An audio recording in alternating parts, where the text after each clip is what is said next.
মালিকের কঠিন পরীক্ষার ইসমাঈল, এই তোর বাবা নবী ইব্রাহিম বাবা সন্তানের পাইয়া বুকে জড়াইয়া কান্নার আওয়াজ, এমন মায়ার কান্না শুরু হয়ে গেল। নবী আবার চিন্তা করলেন, না জানি আবার মায়ার কারণে পরীক্ষায় ফেল করি। নবী বললেন, হাজেরা দেরি করার সময় নাই, জবাই করতে নিব তাও তো বলা যাবে না।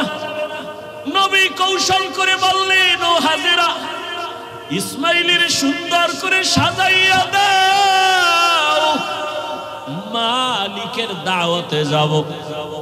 মা হাজেরা তো ভাবছেন দুনিয়ার কোনো মালিক দাওয়াত দিছে সেখানে যাবে।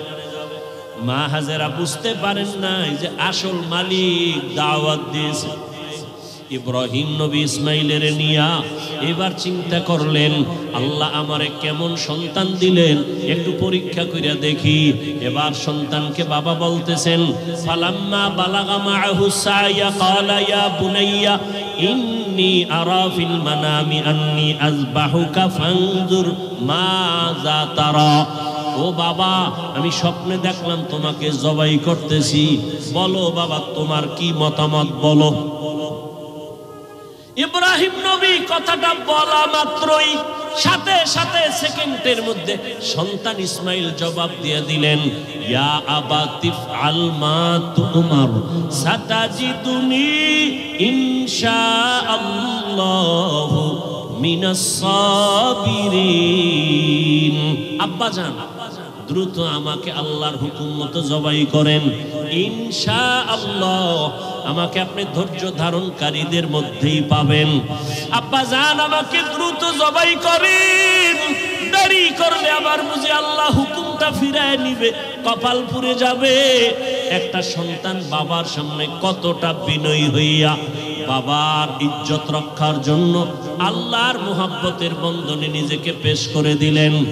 তবে ইতিহাসবিদরা লেখেন, ইসমাইল একটু কান্না করে বলছেন, বাবা জান, আপনি যদি এই কথাটা আমাকে একটু বাড়ি বসিয়া বলতেন, আমি আমার দক্ষিণী মায়ের থেকে একটু চির বিদায় নিয়ে আসতাম। কারণ ৬টা বছর আমার মা আমার এত কষ্ট করে লালন পালন করে বড় বানাইছে। এই ৬টা বছর পানি নাই, খানা নাই, আপনিও এসে দেখেন নাই। আমার মা আমার মুখে জিহ্বা দিয়ে আমার পেটের ক্ষুধা নিবারণ করেছে। আমার মা পাগলনির মতো দৌড়াদৌড়ি করেছে। ও আব্বা জান, বাড়ির মধ্যে বসে যদি বলতেন আমি একটু মায়ের থেকে বিদায় নিয়ে আসতাম। বাড়ি নাই, দুঃখ নাই বাবা, আমাকে এখানে জবাই করিয়া আমার রক্তমাখা পোশাকটা মায়ের কাছে নিয়ে যাবেন।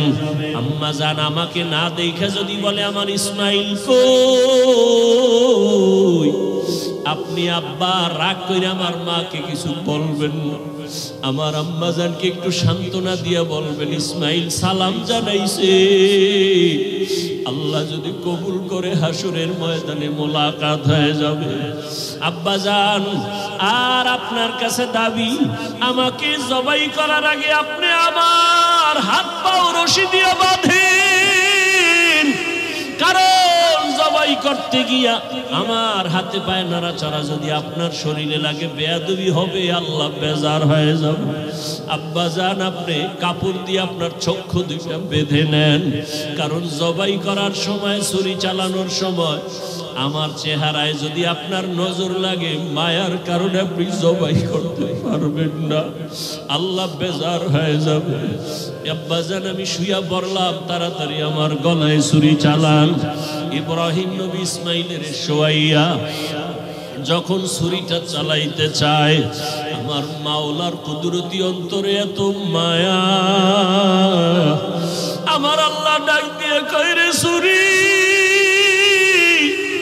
আমার ইসমাইলের একটা পশমের ক্ষতিও যেন তোমার দ্বারা না হয়। আল্লাহর হুকুমে ছুরি কোন সহ্য করিতে করে না, একটা পশমও কাটে না। ইব্রাহিম নবী এবার পাথরের উপরে আঘাত করলেন, ছুরি দিয়া পাথরটা আলাদা হয়ে গেল। ইসমাইলের ডাক দিয়ে কয়, বাবা এইবার ফাইনাল রেডি হও, তোমার জবাই করার সময় রক্ত আমার হাতে না লাগা পর্যন্ত ছুরি চালাইতেই থাকবো, না হয় আমি ছুরি চালানো বন্ধ করব না। এবার ইসমাইলকে শেষবারের মতো শোয়াইয়া ছুরি যখন চালাবে, রক্ত হাতে না লাগা পর্যন্ত ছুরি চালানো বন্ধ করবে না বলিয়া ইব্রাহিম নবী নিয়ত করে ফেললেন। ইসমাইলকে শোয়াইয়া দিলেন, আর যখন ছুরি চালাবে, আল্লাহ পাক রব্বুল আলামিনের কুদরতি অন্তরে এত মায়া, জিবরাইলের ডাক দিয়ে কয়, জিবরাইল আমার ইব্রাহিমের ওয়াদা, এমন ত্যাগ আর নিয়ত যে রক্ত না লাগা পর্যন্ত ছুরি চালানো বন্ধ করবে না। আমি তো ইসমাইলের জবাই চাই না, আমি চাই আমার হুকুমের জন্য কতটুকু তারা ত্যাগ স্বীকার করলো। আল্লাহ তাআলা বলেন, আসমান ও জমিনের পুরা ক্ষমতা আমি আল্লাহর কুদরতের হাতে। আমি আল্লাহ কাউকে চাইলে ছেলে দেই, কাউকে মেয়ে দেই, কাউকে দোনোটা দেই, কাউকে কোনোটাই দেই না। ক্ষমতা কার? কাদের কুদরত দারি বার কামাল, আনতা রব্বি আনতা হাসবি যুল জালাল, তুহি কাদের জলিলুল্লাহ জাহাদার, মহারহানে তুহি মেরা নেগাহদার। নমরুদ আজরকে বানায় দিলেন ডাইরেক্টর। স্বামী আর স্ত্রী এক জায়গায় ঘুমাতে পারবে না। ছেলে সন্তান যদি আসতে চায়, জবাই করে দাও, জন্ম নিয়ন্ত্রণ। আল্লাহ পাক বলেন, আমি যাকে দুনিয়ায় পাঠাবো, দুনিয়ার কোনো কৌশল তাকে ফিরাইয়া রাখার ক্ষমতা নাই। আল্লাহর সাথে পাল্লা দিয়ে নমরুদ পারছে, ফেরাউন পেরেছে। কোটি টাকার মালিকই দেখো, অভাব হয় না দূর, গরিবে ঘুমায় আরাম করে মনটা বাহাদুর। ফেরাউনের লাশটা দেখো মিশর জাদু ঘরে, খায় না মাছি, খায় না মাটি, পোকা মাছি সবাই ঘৃণা করে। হৃদয়ে থাকিবে যার নম্রতা সাদা, রহমত আসিবে সেথা প্রভুর ওয়াদা। বড় বড়াই থাকলে দিলে রহমত আসবে না, নিজেকে নিজে ছোট মনে করিও সাদা। উঁচু জমিন থেকে পানি নিচু জমিনে যায়, তেমনি খোদার রহমত আসে নম্রতার হৃদয়। ভোগবিলাসের বাড়ি গাড়ি পরে রবে সব, ভোগবিলাসের বাড়ি গাড়ি পরে রবে সব। থাকতে সময় স্মরণ করো আল্লাহ আমার রব, থাকতে সময় স্মরণ করো আল্লাহ আমার রব। আল্লাহ তাআলা যাকে পাঠাবেন কেউ ফিরায় রাখার ক্ষমতা নাই। আল্লাহ যাকে সন্তান দিবেন, হাজারো ট্যাবলেটও যদি ব্যবহার করে সন্তান ফিরাতে পারবে না। জমিনের মধ্যে বান্দা যত কৌশল করবে, কই 10 বছর আগের থেকে তো আমরা দেখতেছি সন্তান কমাও কমাও কত স্লোগান। এই কমাও কমাও ফাটি কইরা কত মানুষ বেতন খাইয়া সংসার চালায়, আছে না নাই? কিন্তু আমার মাওলার সাথে পাল্লা দিয়া কেউ আগাতে পারে নাই। জনসংখ্যা বেড়েই চলছে। আল্লাহ বলেন, রিজিকের মালিক আমি। জনসংখ্যা বেড়েছে, রিজিকও বাড়িয়ে দিয়েছি আমি আল্লাহ। মুরব্বীরা একটু জানা থাকলে জবাব দিবেন। 1% জায়গায় 20-30 বছর আগে যেই পরিমাণ ধান হইতো, এখন কি কম না বেশি? কে বাড়াইছেন? সরকার। কে বাড়াইছেন? وَتَرْزُقُ مَن تَشَاءُ بِغَيْرِ حِسَابٍ گر توکل شام میرساند رزق تو از لامقام جزبه حق چی زی مخاعد این سجا فضل او عمست در জুমলা জাহা। জন্ম নিয়ন্ত্রণের জন্য ডাইরেক্টর আজরকে বানাইলো। আমাদের গ্রাম্য একটা প্রবাদ আছে, যেখানে বাঘের ভয় সেখানে রাত পোহায়। যেই আজরকে ডাইরেক্টর বানাইছে, আল্লাহ কয় দেখ ওই ডাইরেক্টরের ঘরে আমি ইব্রাহিমকে পাঠাবে, এটা আমার সিদ্ধান্ত। একটু আগেই বসিয়েই বলছিলাম, বান্দা চাইলে কিছুই হয় না, আমার আল্লাহ চাইলেই সব হয়। নমরুদ চাইছে ইব্রাহিম আসতে পারবে না, আল্লাহ চাইছেন আমি ইব্রাহিমকে জমিনের মধ্যে পাঠাবো, আল্লাহ পাঠাইলেন এবং নমরুদের দফা সব খতম করে দিলেন। ইব্রাহিম জমিনের মধ্যে আসছে, গোপনে গোপনে রাখছেন। বিশাল বড় ইতিহাস। আম্মা জান পাহাড়ের গর্তের মধ্যে নিয়া ইব্রাহিমকে প্রসব করে ওখানে রাখেন। আজও যদি জানতে পারে লজ্জায় মাথা গরম হয়ে যাবে। নমরুদ জবাই করার হুকুম দিয়ে দিছে।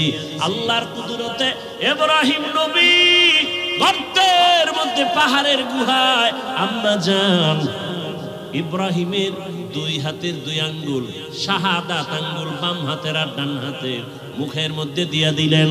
বাচ্চা আঙ্গুল চুষতেছে, আল্লাহ তাআলা দোনো আঙ্গুল থেকে কুদরতের কারিশমা জারি করলেন।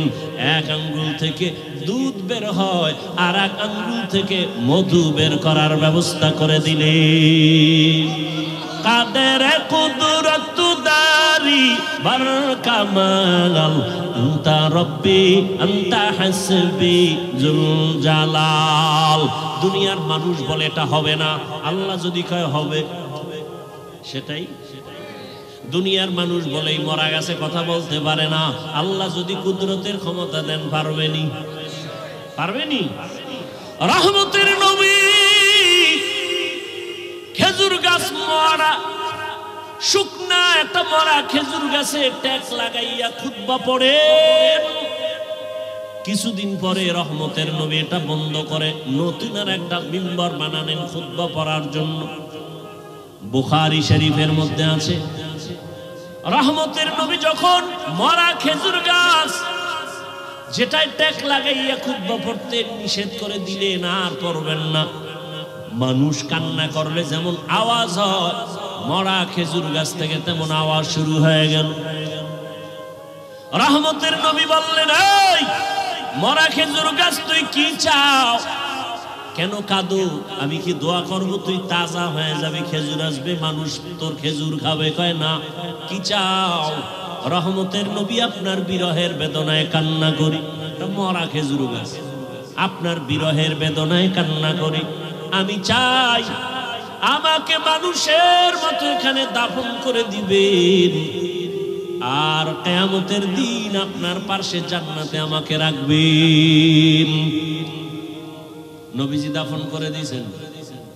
এখনো ওই মদিনাতুল মুনাওয়ারা রাসূলের রওজার ভেতরে খেজুর গাছটা যেখানে ভেতরে নবী দাফন করলেন, ওই বরাবর একটা খুঁটি আছে, পাথরের পিলার। ওই পিলারের উপরে আরবিতে খুঁটিটার সাথে নাম লেখা আছে সাতুনে উস্তুনে হান্নানা, এখনো নাম লেখা আছে। মরা খেজুর গাছ সম্বলিত সেই খুঁটি, এটার নিচে বরাবর যদি যাইতেই থাকে যাইতেই থাকে। রহমতের নবী বরকতি হাতের দাফন করা মরা খেজুর গাছ ওখানে এখনো আছে। বুখারী শরীফের বারাত। তাহলে মরা খেজুর গাছ কথা বলতে পারে না, আল্লাহ যদি ক্ষমতা দেন। আবু জাহাল হাতের মধ্যে পাথর নিয়ে কয়, ভাতিজা যদি বলতে পারো আমার হাতের মুষ্টিতে কি আছে? বলে চাচা বললে কি হবে? বলে এখন কালেমা পড়বো। নবী বলেন আমি বলতে জানি না। কেন জানো না? বলে আমি গাইবের মালিক না। গাইবের মালিককে কুল্লা ইয়ালামু মান ফিস সামাওয়াতি ওয়াল আরদিল গায়বা ইল্লাল্লাহ। হে নবী আপনিই বলে দেন, আসমানের বাসিন্দারা কেউ গায়েব জানে না, জমিনের বাসিন্দারা কেউ গায়েব জানে না, একমাত্র কে জানেন? নবী বললেন হাতের মুষ্টিতে কি আছো, একটু আওয়াজ দাও। সাথে সাথে পাথরগুলো কালিমায়ে শাহাদাতের আওয়াজ দিল। সুবহানাল্লাহ। আবু জাহিল্লা কত বড় বেঈমান, পাথরগুলো মাটির মধ্যে ফালায় বলে, মুহাম্মদ তুমি বড় জাদুকর, কপালে কি নাই হেদায়েত নেই। আজরের ঘরে ইব্রাহিম, আস্তে আস্তে আজরের ঘরে আসিয়া ইব্রাহিম বড় হয়েছে। ইতিহাস অনেক বড়, আমি সংক্ষেপে বলে আসতেছি। যখন আদম আর ইব্রাহিম বড় হয়ে গেলেন, কেউ এসে তাকে বয়ান দেয় না এক আল্লাহর ইবাদত করো, নিজে নিজে নিজে নিজে আল্লাহর পরিচয় লাভ করলেন। সব কথা কোরআনে হাকিমের মধ্যে আছে। বাবাকে দাওয়াত দিতেছে, বাবাও মানে না, নমরুদেরও দাওয়াত দেয়, মানে না। নমরুদ উল্টা পাল্টা প্রশ্ন করে, ইব্রাহিম নবী জবাব দেন। এক পর্যায়ে দেখলু এই ইব্রাহিম তো আমার সব কিছু ধ্বংস করে ফেলবে, তাহলে তাকে বড় হওয়ার আগেই, বাড়াবাড়ি করার আগে তাকে মেরে ফেলতে হবে। অগ্নিকুণ্ড সাজাইয়া ওই আগুনের মধ্যে ইব্রাহিমকে ফেলবে। অগ্নিকুণ্ড সাজাইয়া ইব্রাহিমকে আগুনে ফেলতে গিয়া যখন ইব্রাহিমকে অনেক প্রচেষ্টা চালাইল, চরক গাছ বানাইল, রশি লাগায় টেনে ফেলবে, কারণ আগুনের এত তাপ, কাছে কেউ যেতে পারে না। ওই গাছের সাথে চরখার মতো ঘুরায় ঘুরায় আগুনে ফেলবে, কিন্তু পারে না। গাছও ঘুরে না, রশি টানেও নড়ে না। কি করা যায়, ব্যর্থ হয়ে যাবে নমরুদ। শয়তান এসে পরামর্শ দেয়, এই মুহূর্তে যদি ইব্রাহিমের পরনের কাপড় খুলে দাও, রহমতের ফেরেশতা চলে যাবে, ইব্রাহিমকে আগুনে ফেলে দেওয়াটা সহজ হবে। আর এক বর্ণনায় আছে, ঐতিহাসিকগণ বলেন, নমরুদ বলছে শয়তান পরামর্শ দিছে, এই মুহূর্তে ইব্রাহিমের সামনে যদি উলঙ্গ নারীদের দিয়া নাচ গান করতে পারো, রহমতের ফেরেশতা থাকবে না, ইব্রাহিমের আগুনে ফেলাটা সহজ হয়ে যাবে। নমরুদ নাচ গানের ব্যবস্থা করলো, উলঙ্গ নারীদের নাচ, অথবা ওই যে ইব্রাহিমকে উলঙ্গ করবে, এই কথা যদি মানতে যায় তো নমরুদ বলে, ইব্রাহিমের পরনের কাপড় কে খুলবে, কেউ সাহস পায় না। আরে আল্লাহ ওয়ালা যারা, আল্লাহর প্রিয় পাওয়ার ওয়ালা যারা, এদের কিচ্ছু নাই, চলেও সাদা সিধা, কিন্তু বড় বড় সন্ত্রাসীরা যখন তার সামনে যায়, মোমের মতো দুর্বল হয়ে যায়। এটাকে বলা হয় রব। আমার রাসূলকে আল্লাহ রব দান করেছিলেন। বহু অমুকের ফাটায় দিবে, এই করবে সেই করবে, আল্লাহ ওয়ালাদের ব্যাপারে যারাই যত বেয়াদবি করে, সামনে আসলে তওবা করতে বাধ্য হয়। এটা আল্লাহর কুদরতি একটা পাওয়া। তো ইব্রাহিমের পরনের কাপড় কে খুলবে, উলঙ্গ কে করবে, কেউ সাহস করে না। বাবা আজর রেডি হয়ে গেল। ইব্রাহিমের সামনে গিয়া যখন দাঁড়াইছে উলঙ্গ করার জন্য, ইব্রাহিম চোখের পানি ছেড়ে কাঁদেন আর বলেন, হে বাবা, সন্তান বিপদে পড়ে, বাবা গিয়া উদ্ধার করে, তুমি আমার জন্মদাতা বাবা, এই হাজারো মানুষের সামনে আমাকে উলঙ্গ করে লজ্জা দিও না। শুধু তাই না, তুমি তো দেখো না আসমানের ভেতরে লক্ষ লক্ষ ফেরেশতা আমার সহযোগিতায় দাঁড়ানো আছে। বাবা শুনে নাই। এক পর্যায়ে ইব্রাহিমকে যখন আগুনে ফেলা শুরু হয়ে গেল, জিবরাইল আমিন কানের সাথে মুখ লাগায় বলেন, ও আল্লাহর খলিল, কোন সাহায্যের প্রয়োজন আছে কিনা? ইব্রাহিম আল্লাহর এমন পরীক্ষায়, কঠিন কঠিন পরীক্ষায় পড়েছেন, প্রত্যেকটা পরীক্ষা আল্লাহ পাশ করায় দিয়েছেন। এখানেও একটা পরীক্ষা। যদি বলতেন হ্যাঁ সাহায্য লাগবে, তাহলে গায়রুল্লাহর মুখাফিকি হয়ে গেল। ইব্রাহিম নবী বললেন, না, আমি এমন মালিকের গোলাম, আমার কোন সাহায্যের যদি প্রয়োজন হয় আমার আল্লাহ তো অন্ধ না, তিনি দেখতেছেন, প্রয়োজন হলে তিনি আমার সাহায্য করবেন। আগুনে ফেললো, আল্লাহ আগুনকে হুকুম দিলেন, কোরআনের আয়াত, কুলনা ইয়া নারু কুনি বারদাও ওয়া সালামান আলা ইব্রাহিম। আগুন ঠান্ডা হয়ে গেল। নমরুদ কয় দূরে বইয়া, এই আগুন তো শক্তি কই, ইব্রাহিমের মতো বান্দাটারে জ্বালাতে পারো না? তোর গোষ্ঠী শুদ্ধ সব সাইজ করতে পারি, কিন্তু ইব্রাহিম যার কথা শুনে আমিও তার কথা শুনি।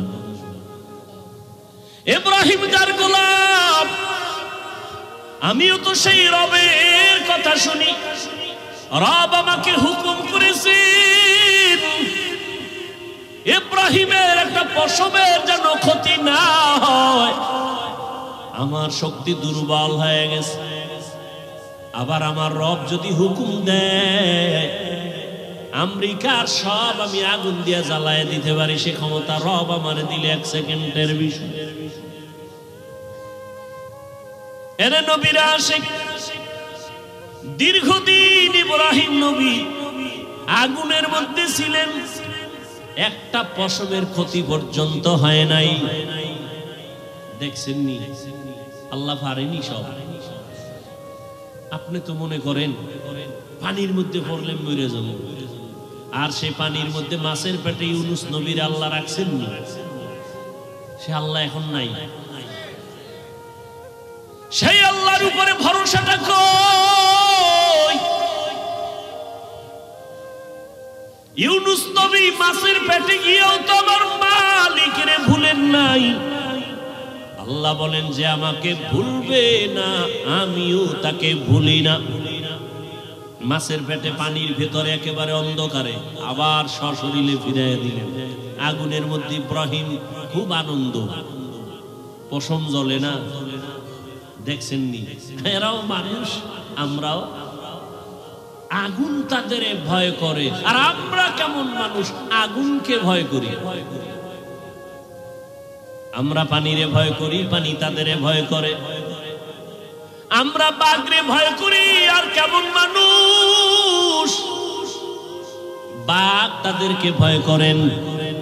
এরাও মানুষ, আমরাও মানুষ। এই জন্য শুরুতে বলছিলাম সূরাতে আমরা মানুষ, কিন্তু আমাদের চরিত্র এত খারাপ, কোরআনের আয়াত অনুযায়ী আমরা পশুর থেকেও খারাপ, অথচ দাবি তো করি মানুষ। এজন্য ওলামায়ে কেরাম লিখছেন, বক্তা হওয়া সহজ, পীর হওয়া সহজ, ডাক্তার হওয়া সহজ, মানুষ হওয়া বড় কঠিন। গর্ব সুরত আদমি ইনসাবুদে আহমদ বু জাহলু হামেক সাবুদে আদমিরা আদমিয়ত লাজমাস্ত উদরাগর বুনা বাশদ হি জামাস আদমিয়ত লাহমো শাহমো পশত নিস আদমিয়ত জুজরে যায় দোস্ত নিস। ইব্রাহিম নবী দীর্ঘদিন থাইকা আল্লাহর হুকুমে বের হয়ে গেলেন। এবার বের হইয়া কয় না, এত বড় জালেমের দেশে আর থাকা যাবে, এবার হিজরত শুরু। হিজরত থেকে এবার ইব্রাহিম নবী বিশ্ব সুন্দরী বিবি সারার সাথে, চাচাতো ভাই আত্মীয় এক নবী তার সাথে, এবার ইব্রাহিম নবী বিদায় নেয় আর বললেন, ইন্নী যাহিবুন ইলা রাব্বি সায়াহদিন, আমি আমার রবের দিকে রওনা করলাম। অর্থাৎ আমার রবের সন্তুষ্টি অর্জনের জন্য যেই জমিনে গেলে আমি রবের পাবো সেখানে রওনা দিলাম। সায়াহদিন, নিশ্চয়ই আমার আল্লাহ দ্রুত আমার জন্য রাস্তা খুলে দিবেন। যাওয়ার পথের ঘটনা জানেন, ইব্রাহিম নবী বিশ্ব সুন্দরী বিবি সারাকে নিয়ে আসে, কিন্তু কোনো সন্তান নাই। রাস্তার মাঝে সুন্দরীর খবর পাইয়া এক জালেম মিশরের মধ্যে তারে আটকায়া দিল। সুন্দরী সারাকে নিয়ে গেল তার খাস কামরার ভেতরে। ইব্রাহিম নবী চুপচাপ বসে আছেন, জালেমের আটকায় পড়ে গেছেন। কত কঠিন কঠিন পরীক্ষা নবীদেরকে আল্লাহ করেছেন। এর মধ্যে সব থেকে কঠিন ইব্রাহিম নবীর উপরে পরীক্ষা। যাবে হিজরত করিয়া এক জালেম থেকে মাঝখানে যে আরেক জালেমের আন্ডারে বেরিয়ে গেছে, বিবিকে নিয়ে গেছে ধরে খাস কামরায় জালেম ঢুকাইয়া বলে তুমি বিশ্ব সুন্দরী, ওই পুরুষ তোমার স্বামী? বলে হ্যাঁ। ইব্রাহিম নবী পেরেশান হয়ে গেলেন, আমার স্ত্রী কত সতী সাধ্বী, কত বড় দামি, আমি এক নবীর স্ত্রী, আজ না জানি বেঈমানের হাতের ছোঁয়া লাগে না পাক হাত। আল্লাহ কয় ইব্রাহিম অন্তরের চক্ষু খুলে দিলাম, ওই জালেম যা করবে এখানে বসে সব দেখতে পাইবা। ক্ষমতা আল্লাহ দিতে পারে না? পারে না। এরকম পাওয়ারওয়ালা বান্দা আছে না নাই? এই পাওয়ারের নাম কোরআনের ভাষায় ফুরকান। ইয়া আইয়ুহাল্লাযীনা আমানু ইন তাত্তাকুল্লাহ ইয়াজআল লাকুম ফুরকানা। তাকওয়ার উপরে যারা মজবুত হয়ে চলবে, আল্লাহ বলেন আমি তাদেরকে ফুরকান নামের এক পাওয়ার দান করব। মা মা'নাল ফুরকান হুয়া নূরুম মিন ইলাহি। আল্লাহর একটা নূরের আলো। হাদিসের ভাষায় পাওয়ারের নাম ফেরাসাত। ক্বালা রাসূলুল্লাহ সাল্লাল্লাহু আলাইহি ওয়া আলিহি ওয়াসাল্লাম ইত্তাকু ফিরাসাতাল মুমিন ফাইন্নাহু ইয়ানজুরু বিনূরিল্লাহ। আল্লাহর প্রিয় বান্দা মুমিনের ফেরাসাতের পাওয়ারকে তোমরা খুব ভয় করিও, কারণ তুমি যা দেখো তার থেকে তারা অনেক কিছু দেখেন। চামড়ার চোখ দিয়ে দেখেন না, নূরের আলো দিয়ে তারা দেখেন। ওমরে ফারুক খুতবা দিতেছেন জুমার মসজিদে নববীর ভেতরে। খুতবার মাঝে হঠাৎ একটা অপ্রাসঙ্গিক একটা চিৎকার দিয়ে আওয়াজ দিলেন, ইয়া সারিয়াতাল জাবাল, ইয়া সারিয়াতাল জাবাল, ইয়া সারিয়াতাল জাবাল। ওই সারিয়া, পাহাড় পাহাড় পাহাড়। মদিনাতুল মুনাওয়ারায় ওমর আওয়াজ দিলেন, এই সারিয়া, সামনে পাহাড়। সারিয়া কই? বলে মদিনা। ওমর যেখানে আওয়াজ দিয়েছেন সেখান থেকে 2000 কিলোমিটার দূরে ইরানে যুদ্ধ করে। সারিয়াকে জিজ্ঞাসা করা হলো এক সময়, এই সারিয়া, মদিনাতুল মুনাওয়ারা থেকে 2000 কিলোমিটার দূরে ইরানে যুদ্ধ করেছো, ওমরের আওয়াজ শুনছো? বলে হ্যাঁ। কেমন শুনলাম? কাছে বসে বললে যেমন শুনি তেমনই শুনি।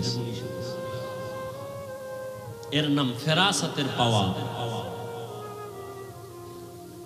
ইব্রাহিম নবী দেখতেছে জালেম বিশ্ব সুন্দরী বিবি সারাকে খাস কামরায় নিয়া প্রথমে লোভানোক দৃষ্টি দিয়া হাতটা যখন বাড়াইছে, সাথে সাথে হাতটা বাঁকা হয়ে গেছে।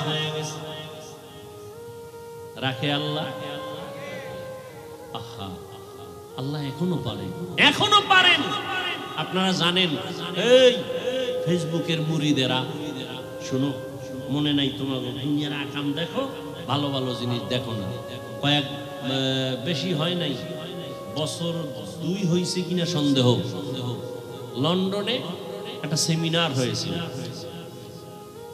সমস্ত ধর্মের মানুষ সেখানে বসা, গোল টেবিলের সেমিনারে একজন ভিন্ন ধর্মাবলম্বী প্রশ্ন করল মুসলমানদের একজন লিডার, ধর্মযাজক, একজন বুজুর্গ ওলিয়ে কামেল, যাই তোমাদের নবী তোমাদের ধর্মে বলছে, হাদিসে আছে,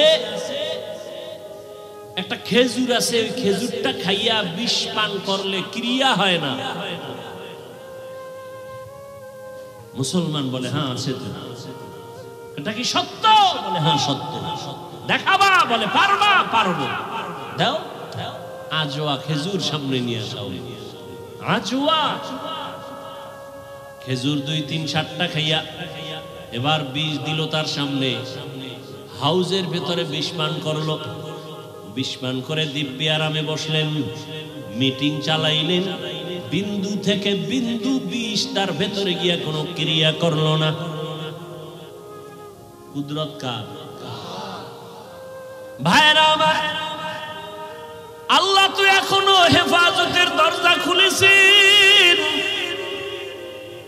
সিলেটের জমিনে শাহজালাল রহমাতুল্লাহ আলাইহি গৌর গোবিন্দের মোকাবেলা করতে গিয়ে কোনো বেতের বাড়ি লাগে নাই, অস্ত্র লাগে নাই, বুঝিছিল তাহাজ্জুদের আযান নামাজ আর চোখের পানি আর ফজরের নামাজের আযান। কই সেই তাহাজ্জুদ? কই? নাই তো নাই। একদল বলে এত আমল লাগে না, এত আমল লাগে না। অথচ আল্লাহ কয় আমি দুনিয়ায় মানুষ পাঠাইছি আমল করার জন্য। দেখেন তো কারবার কেমন, ফিতনায় ভরে গেছে গোটা সোনার বাংলা। বুঝাবো কিভাবে?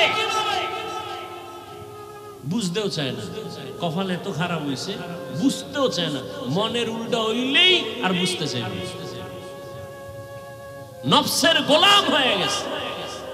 আমাকে বলেন, এই যে এখন সামনে হজ আসতেছে না, কথা বলেন না কেন ভাই? ওখানে সারা দুনিয়ার মানুষ আর যায় না? যায় না? বিভিন্ন কোয়ালিটির মানুষ সেখানে। আপনারা জান নাই, যারা গেছেন দেখছেন নামাজের টাইম কত লাইনের মানুষ। কেউ বুকে হাত বেঁধে দাঁড়ায়, কেউ নাবির নিচে, কেউ হাত সাইডে দিয়ে খাড়ায় রয়েছে, কেউ আবার মোবাইলে নামাজের ভিতরে কথাও কয়। নামাজের ক্ষতি হয় না, কথা টথা কয়ে নামাজের ভিতরে আছে। কেউ আবার কোরআন শরীফ মাটিতে রাইখা পাও দুইটা এভাবে ছড়াইয়া দিয়া হাত দিয়া মাটির মধ্যে হেলান দিয়া কোরআন মাটিতে রাইখা পড়ে। কেউ আবার জোরে আমিন বলে, কেউ আবার আস্তে আমিন বলে, কেউ আবার সেজদায় যাওয়ার সময় মাটির মধ্যে সেজদা দেয় না, পকেট থেকে একটা কাঠের টুকরা বের করে কপালের নিচে দিয়ে কাঠের উপরে সেজদা মারে। সারা দুনিয়ার মানুষের এত কোয়ালিটির মানুষ, এত লাইনের। ও জলদি এলাকার জ্ঞানী মুসলমান একটু জবাব দেন, এত লাইনের মানুষ যে মসজিদে নববীতে নামাজ পড়ে, বাইতুল্লাহ কোনো ঝগড়া আসেনি? বলেন বলেন, কারোর সাথে কারো অভিমান আসেনি? সালাম দেয় না, রাগ করে এমন আসেনি? আছে? আমগো বাংলাদেশে কার বদ নজর লাগছে? সব গেঞ্জাম ঝগড়া আমগো দেশে কেন? কোন গজবে পাইলো? কোন অভিশাপ লাগলো কপালে? আমি পাস করলি পড়লাম, কাউকে কিছুই বলি না। ও যুবক, অন্য টুপির বিরুদ্ধেও বলি না, যারা টুপি দেয় না তাদেরও হিংসা করি না, কিছু বলি না, দেখলে সালাম দেই। বলো তুমি পাস করলির বিরুদ্ধে বলো কেন? আমি কওমি মাদ্রাসার সন্তান আলিয়ার বিরুদ্ধে বলি না, স্কুল কলেজের বিরুদ্ধে বলি না, বলো তুমি কওমির বিরোধিতা করো কেন? আমি নবীরে দাঁড়াইয়া ইয়া নবী সালামু আলাইকুম বলে সালাম দেই না, দাঁড়াইয়া যারা দেয় তাদেরও গালি দেই না, বলো তুমি আমারে গালি দাও কেন? আমি তাবলীগের লাইনের সন্তান, আমি পীর সাহেবের মুরিদ। যারা পীরের কাছে যায় না, তাবলীগে যায় না, তাদের গালিও দেই না, হিংসা করি না, দেখলে সালাম দেই। বলো তুমি তাবলীগের বিরোধিতা করো কেন? বিবেকের কাছে একটু কথা রেখে গেলাম, বেয়াদবি ক্ষমা চাই। কেউ আমার দূরের না, যারা কালেমা পড়েছেন আপনারা আমার কলিজার আপন। আপনারা কেমন আপন? আওয়ামী লীগ বুঝি না, বিএমপি বুঝি না, আলিয়া কওমি বুঝি না, আমার কথা একটা। বলেন আপনাদের আল্লাহ আমার আল্লাহ দুই না এক? সবাই একমত?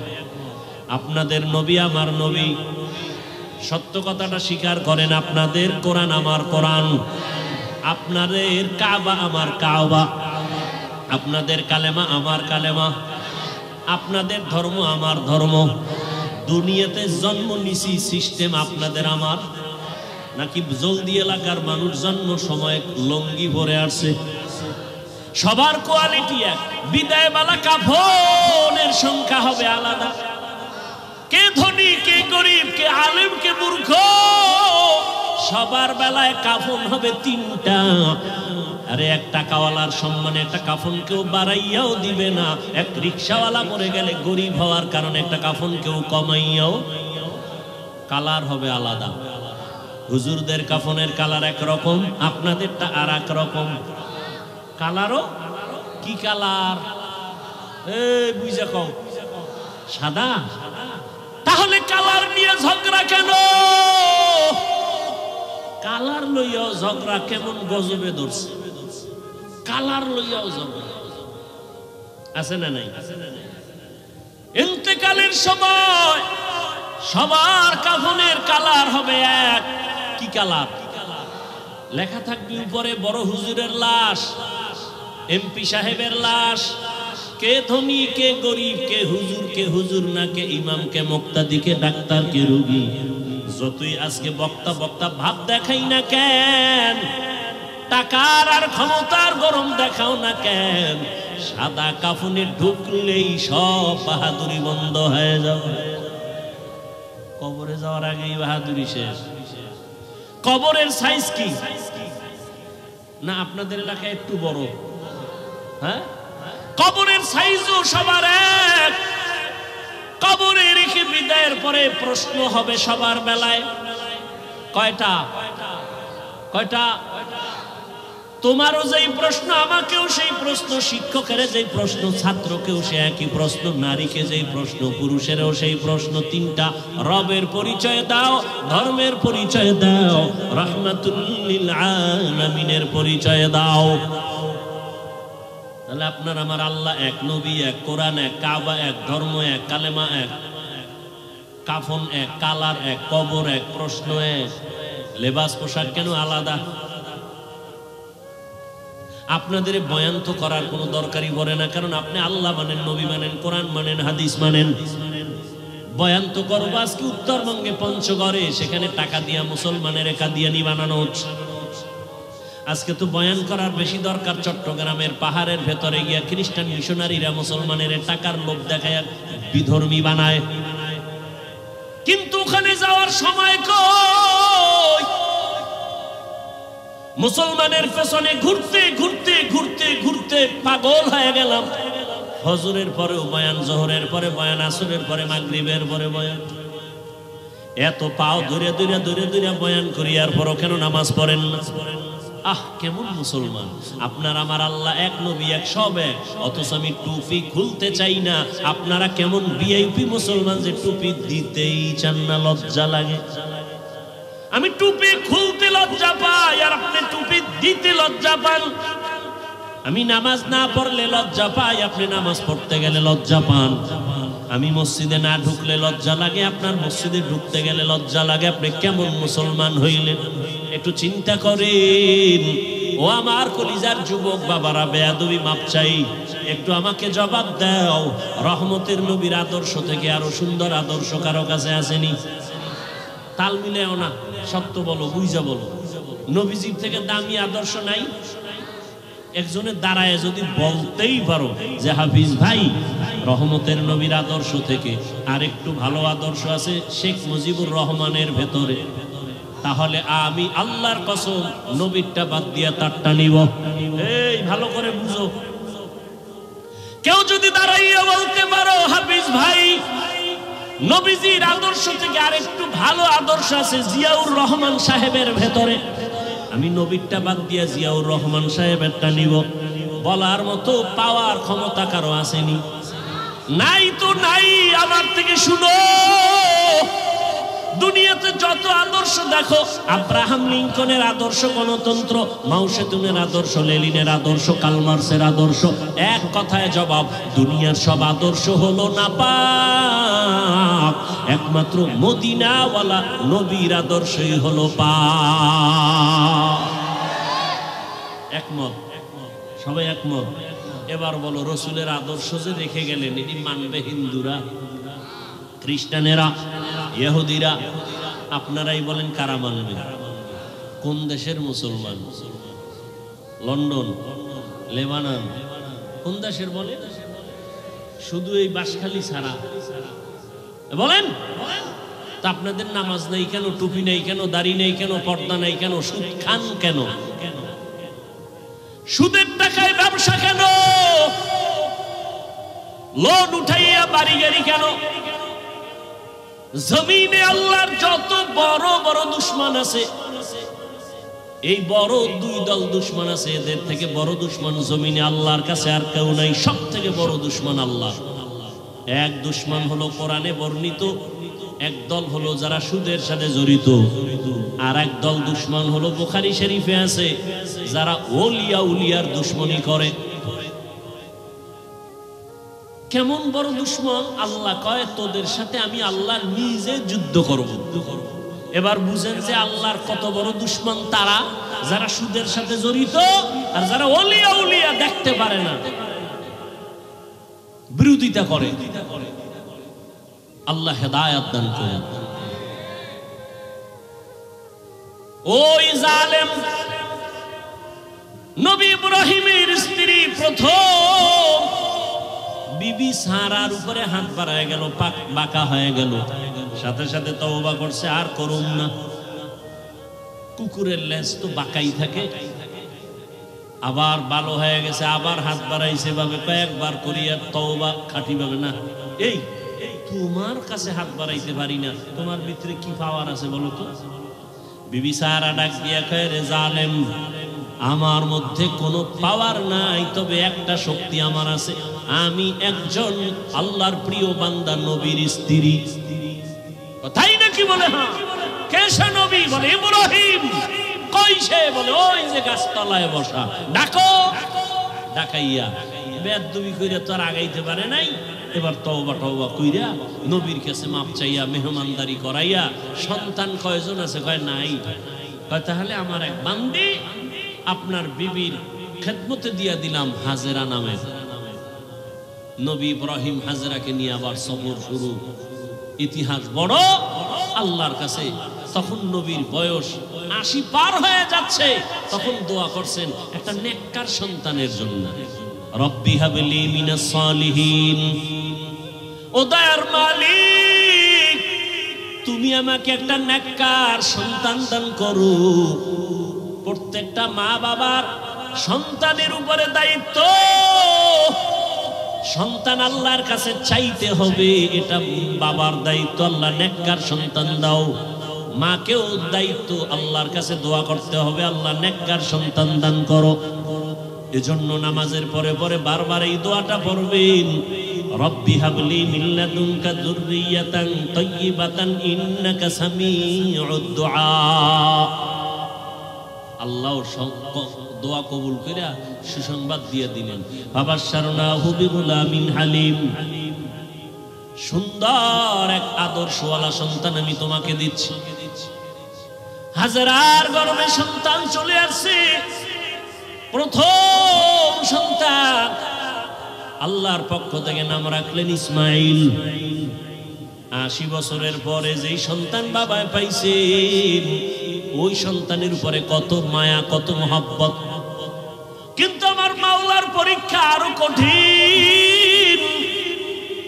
এত কঠিন পরীক্ষা ইব্রাহিমের উপরে আল্লাহ চাপায় দিলেন। ও ইব্রাহিম, সন্তানের মায়া যেন আমার আল্লাহর মহব্বতের মাঝখানে যেন পর্দা ফেলতে না পারে।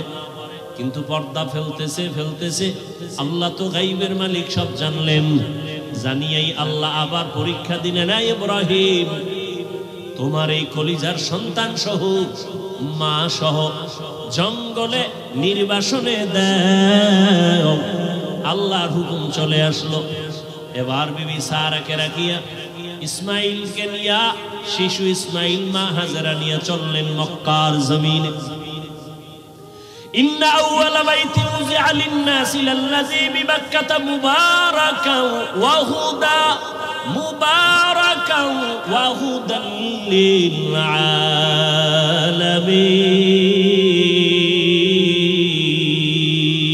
আলামিন। হেদায়েতের ঘর বানাইলেন আমার আল্লাহ। কোনো মানুষ নেই, জঙ্গল, পাহাড়, ওখানে নিয়ে গেলেন। কেমন পরীক্ষা দেখছেন নি? কই নিয়ে যাইতেছে বলার অধিকার নাই, জবান বন্ধ, ইশারা ইঙ্গিতে বলবে কিনা তাও ভয়। একজন নারী সৃষ্টিগতভাবেই দুর্বল, আবার সাথে শিশু বাচ্চা, আরো পেরেশানি। বাইতুল্লাহর পাশে সাফা মারওয়া, এখন যে পাহাড়ের মাঝখানে জঙ্গল, চতুর্মুখী, ওখানে রাখলেন। রাইখা ইব্রাহিম নবী হাঁটা শুরু করছে। কইতন কই আইলাম, কই রাখতেছি, কেন রাখতেছি, কয়দিনের জন্য, কোন আওয়াজ নাই। আল্লাহর পরীক্ষা ইব্রাহিম, জবান খোলা যাবে না। ইব্রাহিম নবী তো যাইতেছে। হাজেরা পেরেশান হয়ে গেলেন, ও পয়গম্বর, আমাদের আপনি কোথায় রাখেন? জবাব নাই। কই যান, জবাব নাই। কয়দিনের জন্য, আওয়াজ নাই। শেষ সময় পিছন দিক দিয়া মা হাজেরা ইব্রাহিম নবীর আঁচলটা ধরে বললেন, দাঁড়ান, আপনার কথা বলবেন না, ঠিক আছে, এইটা শেষ সময় বইলে যান। আমগো যেখানে রাখলেন এটা কি আপনার মন মতো নাকি রবের ইশারা? নবী এখনো জবান খুলে না, তবে ইশারায় বললেন রবের ইশারা। মাথা নাড়াইয়া বললেন, এটা রবের হুকুম। লা তাআতা লি মাখলুকিন ফি মাসিয়াতিল খালিক। খুতবায় হাদিস পড়েছিলাম, নবী বলেন কোন মাখলুকের মন সন্তুষ্ট করার জন্য মালিকের সাথে কোনো বিরোধিতা করা যাবে না, অথবা আমার আল্লাহকে বেজার করে কোনো মাখলুকের খুশি করা যাবে না, হারাম। আল্লাহকে বেজার করে মা বাবারে খুশি করা হারাম, আল্লাহকে বেজার করে পীরকে খুশি করা হারাম, আল্লাহকে বেজার করে ওস্তাদকে খুশি করা হারাম, আল্লাহকে বেজার করে কোনো ব্যক্তিকে খুশি করা হারাম। দুনিয়ার সব বেজার হয়ে যাক, কোনো দুঃখ নাই, আমার আল্লাহকে বেজার করা যাবে না। ইশারায় বললেন, হ্যাঁ, রবের হুকুমে রেখে গেল, রেখে তো গেলেন। ইব্রাহিম নবী তো জবান বন্ধ, কোনো আওয়াজ নাই। ইশারায় বুঝাইলেন রবের হুকুম। এই আওয়াজটা পাইয়া মহিলাদের দিল তো স্বাভাবিক একটু নরম। মা হাজেরা কান্না শুরু করলেন আর বললেন, ও দয়ার স্বামী, এখানে আপনি আমার রবের হুকুমে রেখে যাইতেছেন। আমার বাচ্চা শিশু ইসমাইল ছাড়া কেউ নাই, মানুষ নাই, জঙ্গল পাহাড় অন্ধকার, একটু পানি আছে, এই পানি যদি না থাকে কোথায় যাব? বাচ্চারে যদি দুধ পান করাইতে না পারি, নির্জন জায়গা, কোথায় যাব? আপনার কাছে কোনো দাবি নাই, মালিকের কাছে একটু দোয়া করবেন আমাদের জন্য। ইব্রাহিম নবীর জবান তো বন্ধ। হাজেরা বলতেছে, নবী কানে শুনতেছে, জবাব না দিয়া হাঁটতেছে। হাইটা হাইটা পাহাড় বাইয়া নিচে নামলেন। নিচে নাইমা ইব্রাহিম নবী মালিকের দরবারে হাত উঁচু করে দোয়া করলেন, রব্বানা ইন্নী আসকানতু মিন যুররিয়্যাতি বিওয়াদিন গায়রি যি যারইন ইনদা বাইতিকাল মুহাররম রব্বানা লিয়ুকিমুস সালাতা ফাজআল আফইদাতান নাসি তাহবি ইলাইহিম ওয়ারযুকহুম। আল্লাহর নবী দোয়া করলেন আল্লাহর দরবারে, আল্লাহ তোমার হুকুম, এতদিন যত পরীক্ষা করেছো, ধৈর্য ধরে ধরে পাশ করার চেষ্টা করেছি, আমার জীবনের শেষ সময় একটা সন্তান দিয়েছো, মোর বড় মায়ার সন্তান। এই বয়সের সন্তানটাকেও পরীক্ষার মাঝে ফালাইছো, কোনো দাবি নাই, একটা দাবি, আল্লাহ তুমি ধৈর্য দাও, পাশ করার তৌফিক দাও।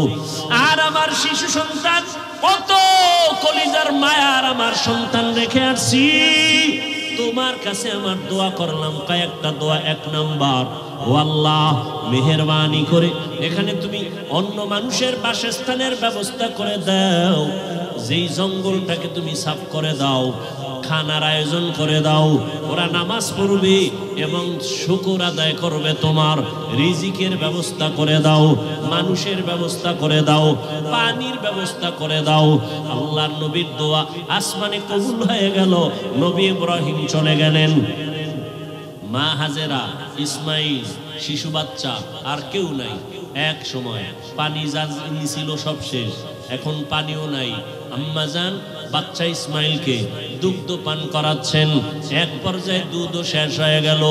বাচ্চাকে আর কি দিবে? খাবার, কোনো খাবার নাই, অচেনা জায়গা, চতুর্পার্শ্বে জঙ্গল, কোনো আওয়াজ নাই, মানুষ নাই, এমন এক হালাত। হাজেরা পাগলনির মতো হয়ে গেলেন। বাচ্চাটা কান্না করে ক্ষুধা। একদিন চলে গেল, 2 দিন চলে গেল, 3 দিন চলে গেল, মা সহ্য করতে পারে না। একটা বাচ্চার কলিজা ভরা মায়ের অন্তরে কত কষ্ট। একটা মা বাচ্চার জন্য কতটাই যে বেকারার হয়ে থাকে। এই বাচ্চার এত কষ্ট মা বুকে ধারণ করে করে বাচ্চাকে বড় বানায়। ও সন্তানেরা, মায়ের কষ্ট যদি ভাবতো, জমিনে কোনো সন্তান মা বাবার সাথে বেয়াদবি করতে পারত না। মা এত কষ্ট করে করে আমাকে মানুষ বানাইছে। ও আমার যুবক বাবারা, তুমি যত বড় টাকার মালিক হইয়া বাহাদুরি করো না কেন, তুমি জানো না তোমার মায়ের চোখের পানি ছাড়া তুমি হতে পারো নাই। মায়ের চোখের পানি আর দোয়া ছাড়া টাকার মালিক হতে পারো নাই। মা বাবার চোখের পানি দোয়া ছাড়া কোনো সন্তান সম্মানের চেয়ারে বসতে পারে না। মা বাবার চোখের পানি দোয়া ছাড়া পরীক্ষায় ভালো নাম্বার পাইতে পারে না। ও সন্তানেরা, ওই মা বাবার চোখের পানি আর দোয়া তোমার জীবনের সফলতার চাবি। বেয়াদবি করবা না, ওই মায়ের ঋণ জীবন দিয়েও আদায় করা সম্ভব হবে না। ইসমাইল শিশু বাচ্চা ক্ষুধার তৃষ্ণায় কান্না করে, ক্ষুধা পেটে ক্ষুধা প্রচন্ড রূপ ধারণ করলো। মা হাজেরা কোথায় যাবে, পানিও নাই খানাও নাই। হঠাৎ করে তাকায় দেখে মারোয়া পাহাড়ে একটু পানি পানি মনে হয়, কিন্তু দৌড় দিছে আম্মা জান।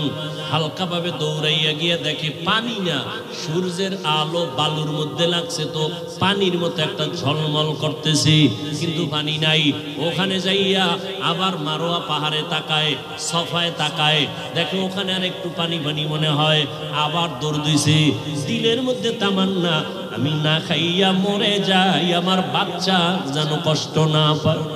আমার কলিজার সন্তান আমার গর্ভে থেকে ঘুমাইতে দেয় নাই। একটা বাচ্চা গর্ভে নিয়ে মা খানা খাইতে বসছে, বাচ্চা পেটের মধ্যে আঘাত করেছে। মায়ের পেটে এমন বেদনা শুরু হয়েছে, মা খানার প্লেটটা সরাইয়া বিছানায় শুয়ে কান্না শুরু করেছে। রহমতের নবী বলেন, ও নারীরা, এত মর্যাদা তোমাদেরকে দেওয়া হয়েছে, আর কিয়ামত পর্যন্ত কেউ মর্যাদা বাড়াতে পারবে না। ওই যে বাচ্চা গর্ভে নিয়া কষ্ট করে করে না খাইয়া দিন কাটাইলা, এক একটা দিন আমার আল্লাহ নারীর আমলনামায় রোজার সওয়াব দান করবেন। মা বাচ্চা গর্ভে নিয়ে রাতে ঘুমের বিছানায় গেছে, হঠাৎ করে বাচ্চা আঘাত করেছে, মা ঘুমাইতে পারে নাই, সারা রাত কান্না করে কাটাইছে। আল্লাহর নবী বলেন, একটা মা বাচ্চা গর্ভে নিয়ে রাত ঘুমাইতে পারে না, আল্লাহ তাআলা ওই মায়ের আমলনামায় কদরের রাতের সওয়াব আল্লাহ দান করবেন। এত মর্যাদা নারীদেরকে আল্লাহ দান করেছেন। আজকে যারা বলে ইসলাম নারীর অধিকার দেয় নাই, মর্যাদা দেয় নাই, এদের মতো চরিত্রহীন মুসলমান, ইসলামের দুশ্মন, মানবতার দুশ্মন জমিনে আর কেউ নাই। মা হাজেরা দৌড় দিলেন দুই পাহাড়ের মাঝে, দৌড় দিলেন কয়েকবার। এই যে দৌড় আল্লাহর কাছে খুব ভালো লাগছে। আল্লাহ পাক কিয়ামত পর্যন্ত আইন বানায় দিলেন, বিধান বানায় দিলেন। এই মক্কার হাজিরা, হজ করতে যদি যাও, আমার হাজেরা যেই পাহাড়ে 7টা চক্কর লাগাইছে, হাজি যদি হজ করতে গিয়া সফা মারওয়ায় আমার হাজেরার মতো চক্কর না দাও, আমি কোনো হাজির হজ কবুল করব না।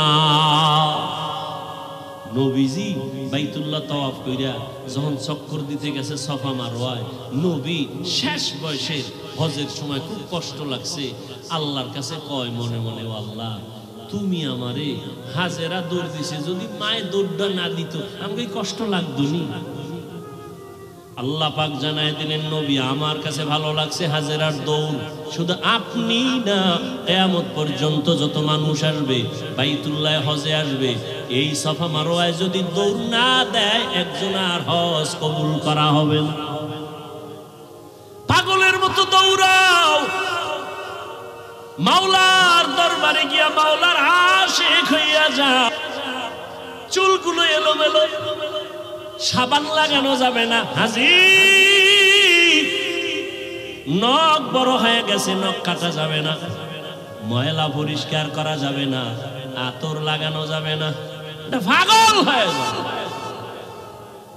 মাওলার দরবারে পাগলামি, কার পাগল? জোরে বলো। এটা বুঝার মতো যাবো মেধা নাই, ওরাও পাগল। ওরাও কি? ওরা দুনিয়ার পাগল, ওরা আখেরাতের পাগল। এজন্য ওরা বুঝে না যে মাওলার পাগল কেমনে হয়। হ্যাঁ, ওখানে গিয়া পাগলামি। মাওলা পাকের মুহাব্বতের আশিক, আশিক মাশুক কি চায় সেইটাই দেওয়ার জন্য পাগল। প্রেমিকা আমার কাছে কি চায়, প্রেমিক তা খুশি রাখার জন্য তাই করে।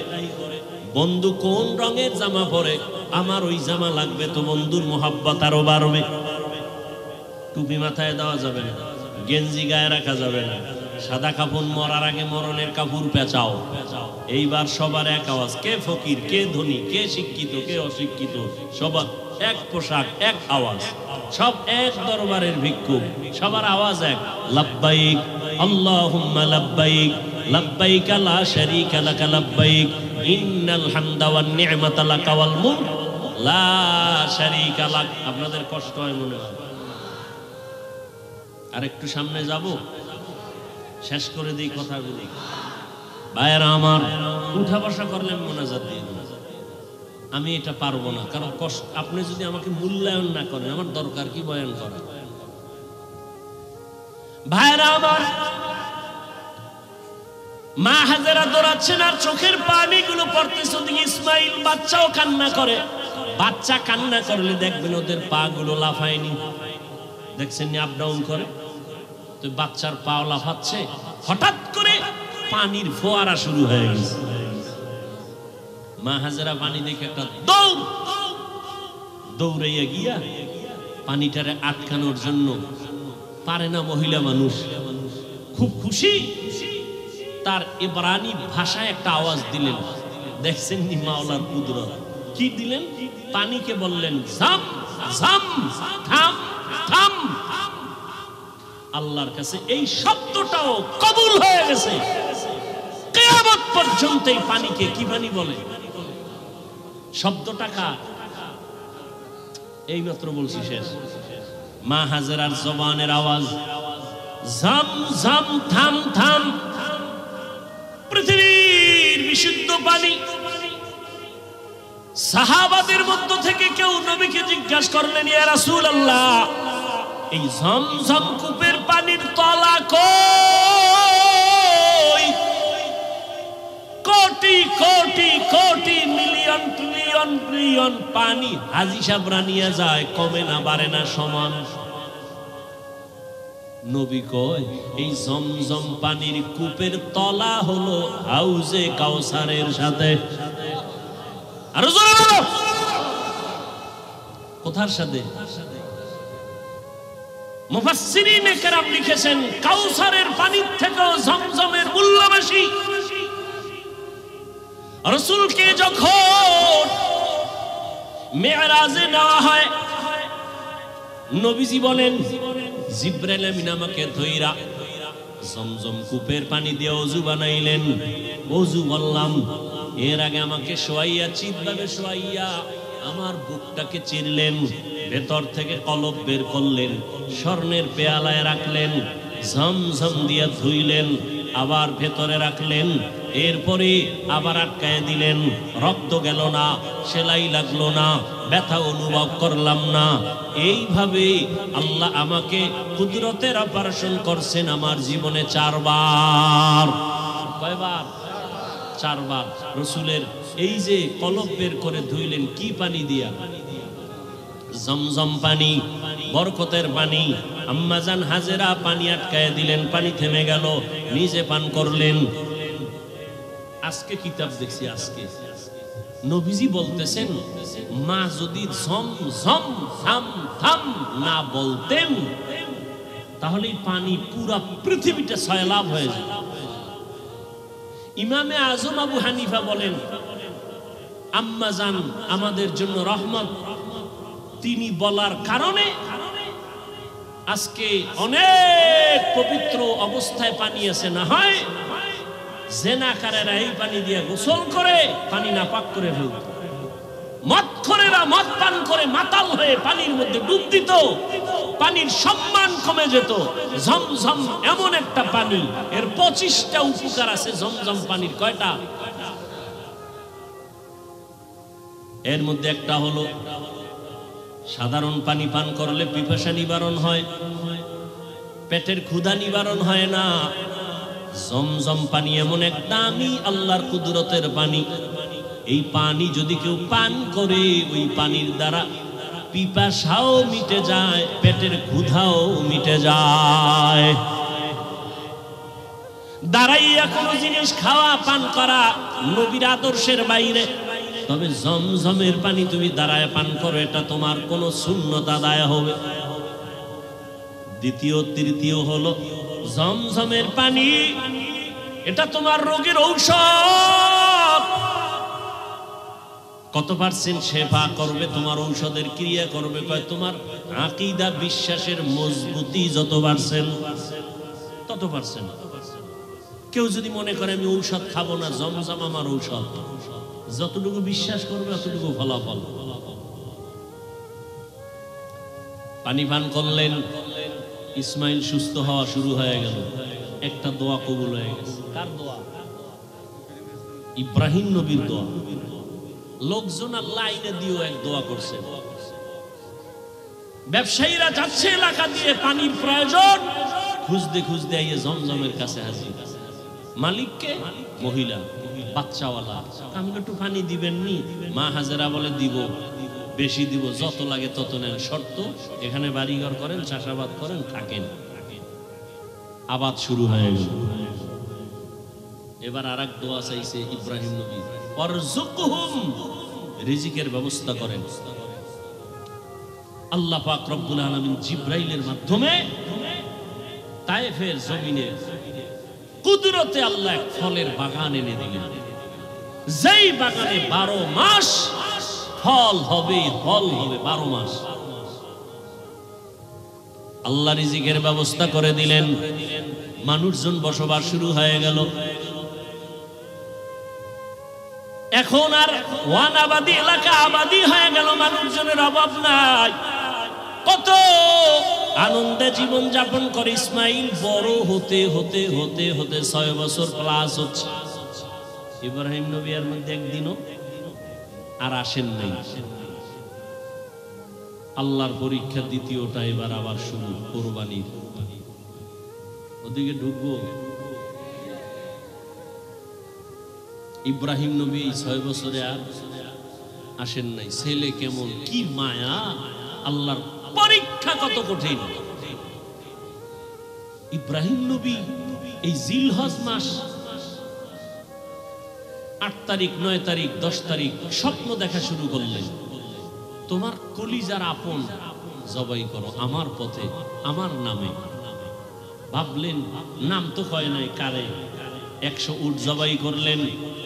দ্বিতীয় রাতে আবার স্বপ্ন দেখেন, হয় না, তোমার মোহাব্বতের জিনিস জবাই করো, আবার 100 উট জবাই করলেন।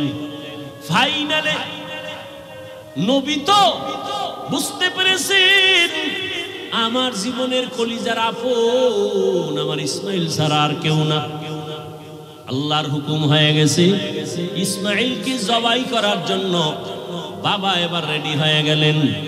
একটা ছুরি আর একটা রশি গোপনে নিয়ে রওনা হলেন মক্কা নগরীতে ইসমাইলকে জবাই করার জন্য। কারো কাছে কিছু বলা যাবে না।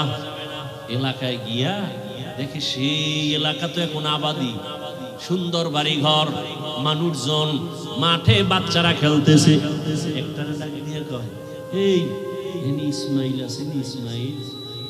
বাচ্চারা কয়, ইসমাইলকে বুঝলাম না। একজনে কয়, হ্যাঁ আমি চিনি। ইসমাইল কোথায়? ওরা বাড়ি আছে নি? কাছে। ওই সবাই বড় বড় ঘর, কিন্তু ইসমাইল যেই ঘরে থাকে একটা ছোট ঝুপড়ির মতো। ইব্রাহিম নবী যত কদম বাড়ায় কলিজাটা কেমন যেন ফেটে যাইতেছে, মায়া আর মায়া চুম্বকের মতো। আমার কলিজার আপন, এত আদরের সন্তানের এতদিন আমি পাই নাই। যত সামনে যায় তত ইব্রাহিমের কলিজাটা দুর্বল হয়ে যায়। ঘরের দরজায় ইসমাইলের পাইয়া ডাক দিছে, বাবা আসো। কিন্তু ইসমাইল চিনে নাই লোকটাকে।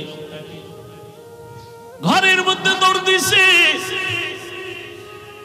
আল্লাহর নবী সালাম দিলেন, আসসালামু আলাইকা ইয়া আহলাল বাইত। ঘরের মধ্যে ঢুকে যখন হাজেরা দেখলো সালাম নিয়ে কান্না শুরু করল, চোখের পানি, হৃদয় হৃদয় ভাঙ্গা কান্না। ইসমাইলের মা কয়, চিনোনি বাবা? এই তোর বাবা ইব্রাহিম, বাবার কাছে যাও, দূরে থাকিও। মালিকের কঠিন পরীক্ষার ইসমাইল, এই তোর বাবা নবী ইব্রাহিম। বাবা সন্তানের পাইয়া বুকে জড়াইয়া কান্নার আওয়াজ, এমন মায়ার কান্না শুরু হয়ে গেল। নবী আবার চিন্তা করলেন, না জানি আবার মায়ার কারণে পরীক্ষায় ফেল করি। নবী বললেন, হাজেরা দেরি করার সময় নাই, জবাই করতে নিব তাও তো বলা যাবে না। নবী কৌশল করে বললেন, ও হাজেরা, ইসমাইলের সুন্দর করে সাজাইয়া দাও, মালিকের দাওয়াতে যাব। মা হাজেরা তো ভাবছেন দুনিয়ার কোন মালিক দাওয়াত দিছে সেখানে যাবে। মা হাজেরা বুঝতে পারেন নাই যে আসল মালিক দাওয়াত দিয়েছে। মা হাজেরা এতটুকু বুঝা দুনিয়ার মালিকের দাওয়াতে যাবে, বাবার সাথে যাবে। মা বড় আনন্দিত হইয়া ইসমাইলের এমন সুন্দর করে সাজায় দিলেন। এবার ইসমাইলের নিয়ে বাবা রওয়ানা। বাবা সামনে হাঁটে, ইসমাইল পেছনে পেছনে হাঁটে।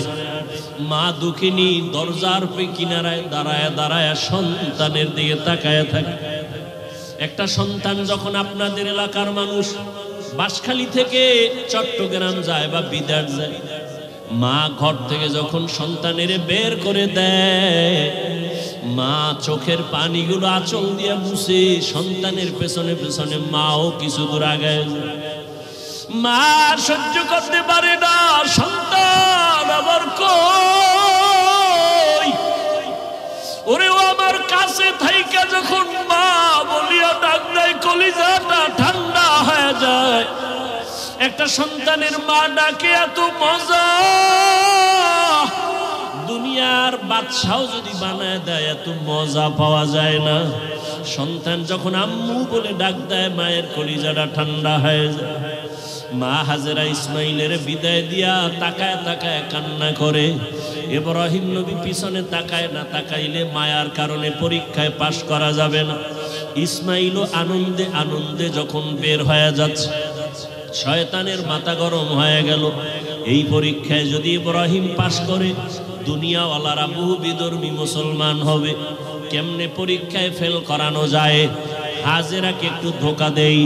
হাজেরারে গিয়া ধোকা দিয়ে কয়, হাজেরা ইসমাইলের কোথায় ছাড়লা? কয় মালিকের দাওয়াতে গেছে। বলে কোন মালিক? বলে দুনিয়ার কোন বাদশা। কয় না না, আমি জানি আল্লাহ দাওয়াত দিছে। কেন? হাজেরাকে বলে জবাই করার জন্য। হাজেরা ডাক দিয়ে কয়, রে শয়তান, তুই আমাকে ধোকা দিস না। একটা বাবা হইয়া কোনোদিন সন্তানের জবাই করতে পারে না। যখন এই কথা বলছে, শয়তান ডাক দিয়া কয়, আল্লাহ হুকুম করছে জবাই করার জন্য।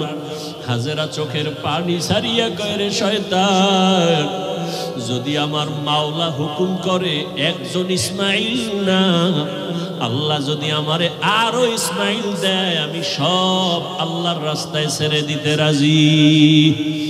শয়তান দেখলো এখানে হাজেরাকে ধোকা দিয়ে আটকানো যায় না, দৌড়াইয়া গেছে শিশু ইসমাইলের একটু ধোকা দেওয়ার জন্য।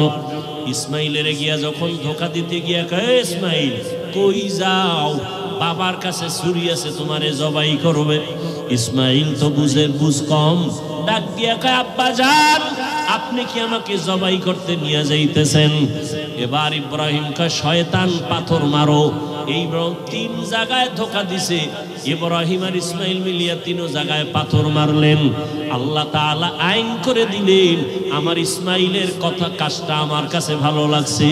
ইব্রাহিমের এই কাজ কিয়ামত পর্যন্ত স্মৃতি হয়ে থাকবে মুসলমানের কাছে। আজকে যেই 3 জায়গায় ইসমাইল আর ইব্রাহিম পাথর মেরেছেন, ওই 3 জায়গায় পিলার করা আছে। ও হাজিরা, তোমরা হজ করতে গিয়া ওই 3 জায়গায় যদি পাথর না মারো, তোমাদের একজনের হজও কবুল হবে না। এবার নিতে নিতে ইসমাইলকে নিয়া মিনা বাজারে হাজিরা এখন যেখানে কোরবানি দেয়, ইসমাইলের যেই জায়গায় কোরবানি দিছেন ওই জায়গায় ইব্রাহিম নবী ইসমাইলের নিয়া এবার চিন্তা করলেন, আল্লাহ আমারে কেমন সন্তান দিলেন, একটু পরীক্ষা কইরা দেখি। এবার সন্তানকে বাবা বলতেছেন, ফালাম্মা বালাগা মাআহু সায়া ক্বালা ইয়া বুনাইয়া ইন্নী আরা ফিল মানামি আন্নী আযবাহুকা ফানজুর মাযা তারা। ও বাবা, আমি স্বপ্নে দেখলাম তোমাকে জবাই করতেছি, বলো বাবা তোমার কি মতামত বলো। ইব্রাহিম নবী কথাটা বলা মাত্রই সাথে সাথে সেকেন্ডের মধ্যে সন্তান ইসমাইল জবাব দিয়ে দিলেন, ইয়া আবাতিফ আল মা তুমার সাতাজিদুনি ইনশাআল্লাহ মিনাস সাবিরিন। আব্বা জান, দ্রুত আমাকে আল্লাহর হুকুম মতো জবাই করেন, ইনশাআল্লাহ আমাকে আপনি ধৈর্য ধারণকারীদের মধ্যেই পাবেন। আব্বা জান, আমাকে দ্রুত জবাই করেন, দেরি করলে আবার বুঝি আল্লাহ হুকুমটা ফিরায় নিবে, কপাল পুড়ে যাবে। একটা সন্তান বাবার সামনে কতটা বিনয়ী হইয়া বাবার ইজ্জত রক্ষার জন্য আল্লাহর মুহাব্বতের বন্ধনে নিজেকে পেশ করে দিলেন। তবে ইতিহাসবিদরা লেখেন, ইসমাইল একটু কান্না করে বলছেন, বাবা জান আপনি যদি এই কথাটা আমাকে একটু বাড়ি বসিয়া বলতেন, আমি আমার দক্ষিণী মায়ের থেকে একটু চির বিদায় নিয়ে আসতাম। কারণ 6টা বছর আমার মা আমার এত কষ্ট করে লালন পালন করে বড় বানাইছে। এই 6টা বছর পানি নাই, খানা নাই, আপনিও এসে দেখেন নাই। আমার মা আমার মুখে জিহ্বা দিয়ে আমার পেটের ক্ষুধা নিবারণ করেছে। আমার মা পাগলনির মতো দৌড়াদৌড়ি করেছে। ও আব্বা জান, বাড়ির মধ্যে বসে যদি বলতেন আমি একটু মায়ের থেকে বিদায় নিয়ে আসতাম। পারি নাই, দুঃখ নাই বাবা, আমাকে এখানে জবাই করিয়া আমার রক্তমাখা পোশাকটা মায়ের কাছে নিয়ে যাবেন। আম্মা জান আমাকে না দেখে যদি বলে আমার ইসমাইল কই, আপনি আব্বা রাগ করে আমার মাকে কিছু বলবেন না, আমার আম্মা জানকে একটু সান্ত্বনা দিয়া বলবেন ইসমাইল সালাম জানাইছে, আল্লাহ যদি কবুল করে হাসরের ময়দানে মোলাকাত হয়ে যাবে। আব্বা জান আর আপনার কাছে দাবি, আমাকে জবাই করার আগে আপনি আমার হাত পাও রশি দিয়ে বাঁধেন, কারণ জবাই করতে গিয়া আমার হাতে পায়ে নাড়াচাড়া যদি আপনার শরীরে লাগে বেয়াদবি হবে, আল্লাহ বেজার হয়ে যাবে।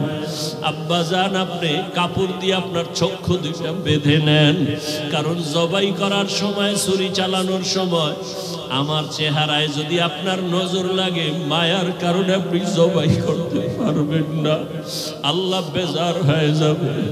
আব্বা জান আমি শুয়া পড়লাম, তাড়াতাড়ি আমার গলায় ছুরি চালান। ইব্রাহিম নবী ইসমাইলের শোয়াইয়া যখন ছুরিটা চালাইতে চায়, আমার মাওলার কুদরতি অন্তরে এত মায়া, আমার আল্লাহ ডাক দিয়ে কয় রে ছুরি, আমার ইসমাইলের একটা পশমের ক্ষতিও যেন তোমার দ্বারা না হয়। আল্লাহর হুকুমে ছুরি কোনো কার্যকারিতা করে না, একটা পশমও কাটে না।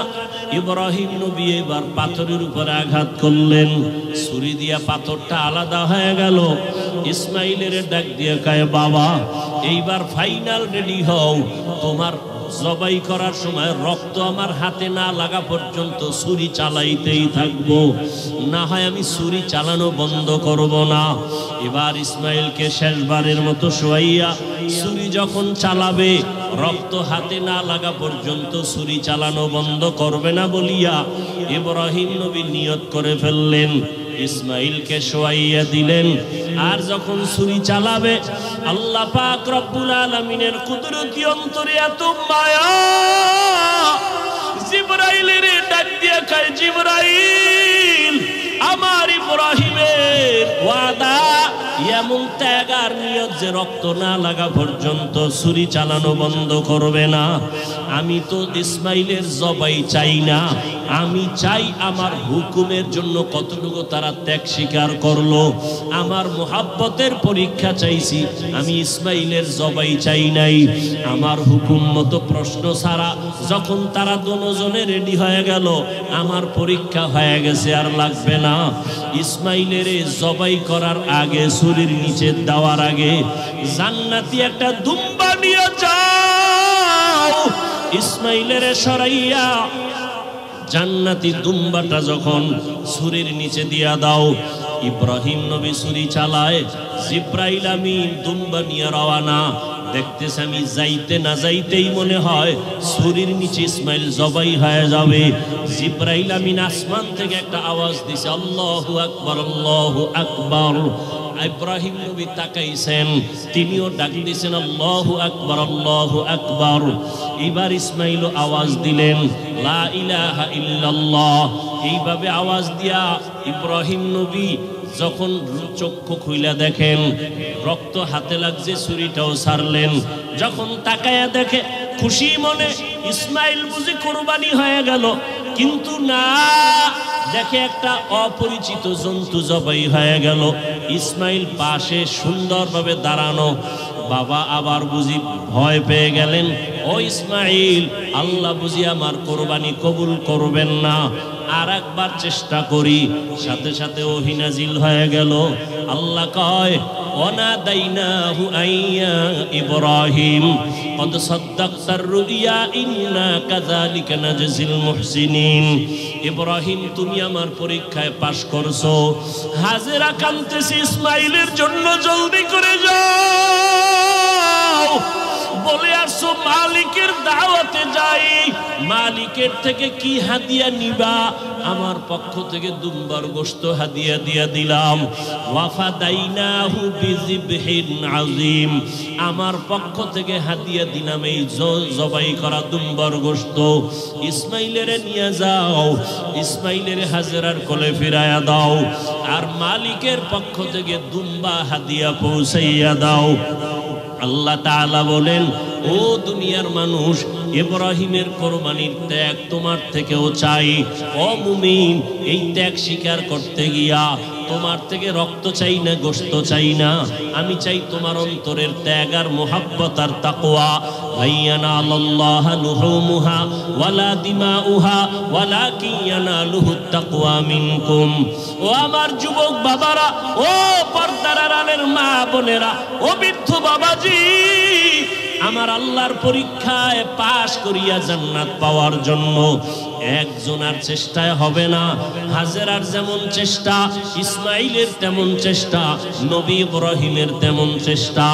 একটা ঘরের ভেতরে একটা জান্নাতি পরিবেশ তৈরি করতে হলে বাবারও এক মন হতে হবে, স্ত্রীকেও এক মনওয়ালা হতে হবে, সন্তানেরও মতামত এক থাকতে হবে। স্বামী আর স্ত্রীর মন আর মতামত যখন এক হবে, সন্তানের মতামত যখন মা বাবার মতের সাথে মিলিয়ে যাবে, ওই সন্তান, ওই সংসারে শান্তি আসবে, আল্লাহ রহমতের বাড়ি দ্বারা বর্ষণ করতে থাকবেন। ও আমার যুবক বাবারা, ও পর্দার আড়ালের মা বোনেরা, আম্মাজান হাজেরা যদি নিজের থেকে সহযোগিতা না করতেন, ইব্রাহিম নবী পাশ করতে পারতেন না।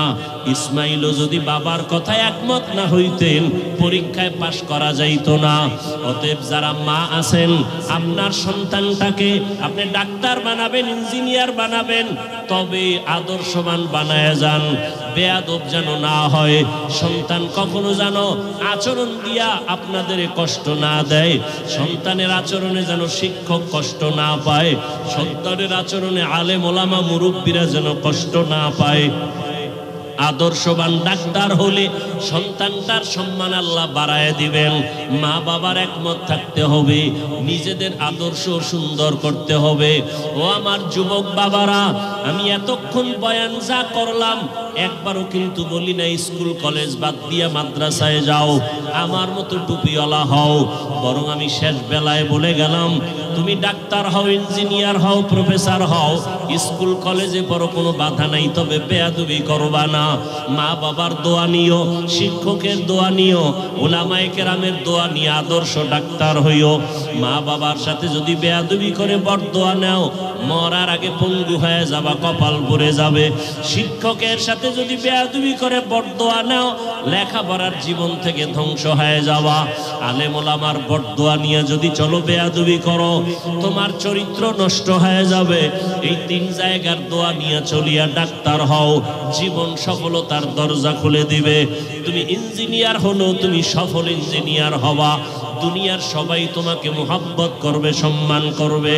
ও আম্মা জানেরা, আপনার মতো কত মা এখনো আছে আদর্শবান, স্বামীর মাল হেফাজত করেন, মোবাইলে সময় নষ্ট করে না, সন্তানগুলোকে আদর্শওয়ালা বানানোর চেষ্টা করে, স্বামীর মাল হেফাজত করে, 5 ওয়াক্ত নামাজ পড়ে, পর্দা করে। আম্মা জানেরা, আপনারা কেন পারবেন না? এখনো সময় আছে, তওবা করে নেন। ও আমার যুবক বাবারা, তোমার মতো কত যুবক স্কুল কলেজে পড়ে নামাজ ছাড়ে না। মনটাকে প্রশ্ন করো, তুমি কেন পারো না রে বাবা? তোমার কপালে কার বরদোয়া লাগছে? এখনো সময় আছে, তওবা করো। তোমার মতো যুবক RAB, army, police, BDR, OC, DC SP 5 ওয়াক্ত নামাজির অভাব নাই, বলো তুমি কেন পারবা না? এখনো সময় আছে, তওবা করে নাও। মনে মনে আল্লাহকে বলো, আল্লাহ, দুনিয়ার রং তামাশায় পড়িয়া, মনের খাহেশ মিটাইয়া, মনের শখ মিটাইয়া কত গুনাহ করেছি। মনে চাইছে নামাজ পড়বো না, পড়ি নাই। মনে চাইছে দাড়ি কাটবো, কেটে ফেলেছি। মনে চাইছে পার্কে যাব, পার্কে চলে গেছি। ও আল্লাহ, শখে শখে গুনাহ করে ফেলেছি, আর কত শখ করিয়া গুনাহ করব? কোন দিন মরণ হবে জানা নাই। কত যুবক রাস্তায় গাড়ি চালায়, নামাজ বাদ দেয় না, আবার হঠাৎ করে কত যুবক বুকে ব্যথা উঠা মরিয়া যায়। আজকে থেকে তওবা করলাম, আর নামাজ ছাড়বো না, বেপরদায় চলবো না, মা বাবাকে কষ্ট দিব না। উলামায়ে কেরামের দোয়া পরামর্শ নিয়া, শিক্ষকের দোয়া নিয়া, মা বাবার দোয়া নিয়া, নবীজির আদর্শ মতে চলবো। তওবা করার মতো যদি কারো অন্তর তৈরি হয়, মুনাফিকি যদি না থাকে, খাঁটি তওবার নিয়তে দুটো হাত আল্লাহকে দেখাইয়া দাও। আয় আল্লাহ, হাতগুলো কবুল করে নেন, তওবা কবুল করে নেন, আদর্শওয়ালা মানুষ বানায় দেন, নবীর আদর্শে চলার তৌফিক দান করেন, মা বাবার দোয়া নেওয়ার তৌফিক দান করেন, শিক্ষকের দোয়া নিয়া, উলামায়ে কেরামের দোয়া নিয়া চলার তৌফিক দান করেন। আমিন।